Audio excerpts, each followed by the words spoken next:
قسمت۔ میرے پاس پڑھنے کے لیے اتنے پیسے نہیں تھے، اس لیے زمین فروخت کر کے پڑھا۔ فوراً سے پی ایچ ڈی کر لی۔ واپس کابل آیا۔ سوچ رہا تھا اتنا سارا پڑھ لیا ہے، اب تو صدر کے بعد سب سے بڑی کرسی مجھے ملے گی۔ کافی عرصے نوکری کے لیے دفتروں کی خاک چھانی، نوکری نہیں ملی۔ کچھ تو کرنا تھا، اس لیے ایک کار سروس اسٹیشن کھولا۔ رشتہ داروں نے خوب مذاق اڑایا۔ میں اپنے آپ کو اور گھر والوں کو تسلی دیتا رہا کہ سب بہتر ہو جائے گا۔ سروس اسٹیشن بہت خستہ حال تھا۔ شیشوں کے بجائے پلاسٹک کا سہارا لیا۔ کابل کی یک بستہ ہوائیں آئے روز پلاسٹک اڑا لے جاتی اور مجھے ہر روز نئے پلاسٹک خریدنے پڑتے۔ چچا زاد بھائیوں کو میرے نئے کام سے کافی راحت محسوس ہوتی تھی۔ آئے روز خوبصورت کاریں لاتے اور مجھ سے دھلاتے۔ اگرچہ میرے ساتھ اور بھی لوگ کام کرتے تھے، مگر ان کی کاریں ہمیشہ میں خود صاف کرتا تھا۔ سخت سردی کا موسم تھا۔ کابل کی یک بستہ ہوائیں جسم کے آر پار گزرتی تھیں۔ میں پلاسٹک والی کھڑکی سے باہر کا منظر دیکھ رہا تھا۔ چچا زاد آئے، گاڑی کھڑی کی اور صفائی کا کہا۔ گاڑی اندر سے پوری طرح گوبر گھاس سے بھری پڑی تھی۔ خدا جانے، مگر میرا گمان یہ تھا کہ یہ انہوں نے خود ہی جان بوجھ کے گندی کی ہے تاکہ میں صاف کروں اور وہ دیکھ کر سکون پائیں۔ میرے ساتھ کام کرنے والے گاڑی کی طرف لپکے۔ میں نے انہیں منع کیا۔ مطلب یہ تھا کہ اب چچا زاد بھائی ہے، وہ تو صرف اس لیے آئے ہیں کہ مجھے صفائی کرتے ہوئے دیکھیں۔ میں نے بھائی کو بٹھایا اور ان کے لیے چائے کا آرڈر دیا اور خود گاڑی کو واش کرنے لگا۔ کام بہت سخت تھا۔ میری آنکھیں بھر آئیں، مگر کام کرتا رہا اور ان کی گندی گاڑی صاف کی۔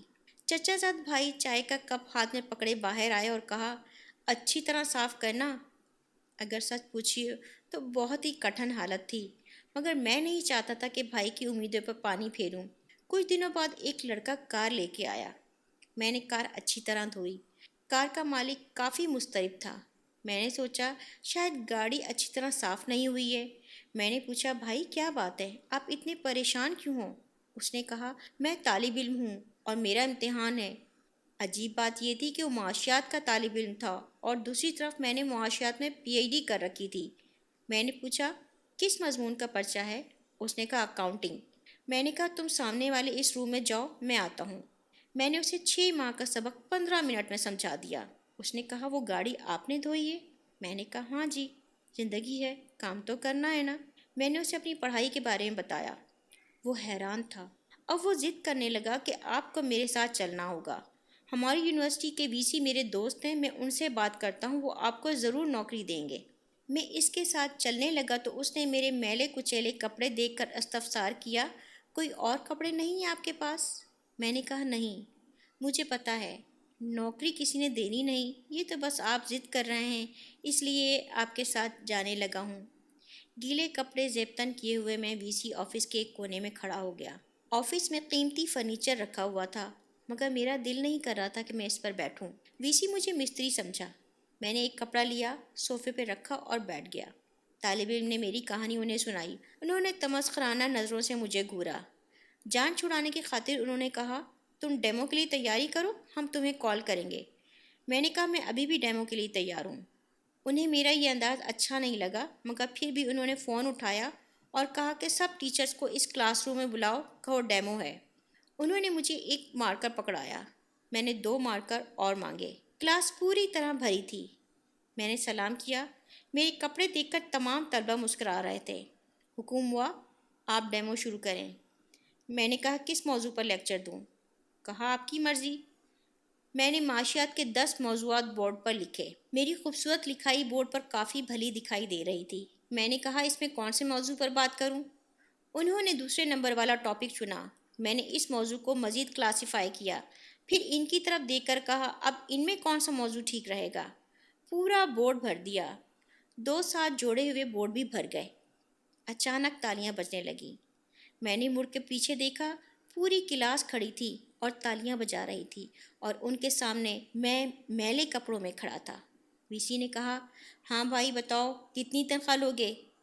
اور مجھے نوکری مل گئی۔ میں نے مشین کی طرح کام کیا۔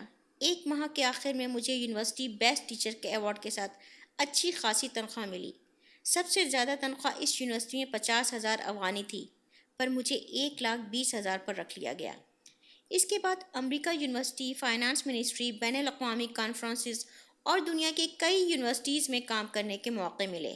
میری سروس اسٹیشن کا 1 سال کانٹریکٹ ابھی ختم نہیں ہوا تھا اور میں نے 30 ممالک دیکھ لیے۔ میں آج بھی اپنے چچا زادوں کے ساتھ نیک برتاؤ کرتا ہوں، وہ بھی میرا بہت احترام کرتے ہیں اور نام کے ساتھ صاحب ضرور کہتے ہیں۔ میں اپنے اللہ سے بہت خوش ہوں۔ زندگی کے سامنے کبھی ہتھیار مت ڈالیں۔ زندگی کے بہت سارے پہلو ہیں، ہمیشہ آنے والے کل کے لیے پر امید رہیں۔ کبھی کوئی کام کرتے ہوئے شرمائیں نہیں۔ زندگی میں کوئی کام چھوٹا اور بڑا نہیں ہوتا، البتہ کام کے طریقے چھوٹے اور بڑے ضرور ہو سکتے ہیں۔ اگر کام چھوٹے بڑے ہوتے تو سرکار دو جہاں، فخر دو عالم، حضرت محمد مصطفیٰ احمد مجتبیٰ صلی اللہ علیہ وآلہ وسلم کبھی بکریاں نہ چراتے اور خود جھاڑو صفائی نہ فرماتے۔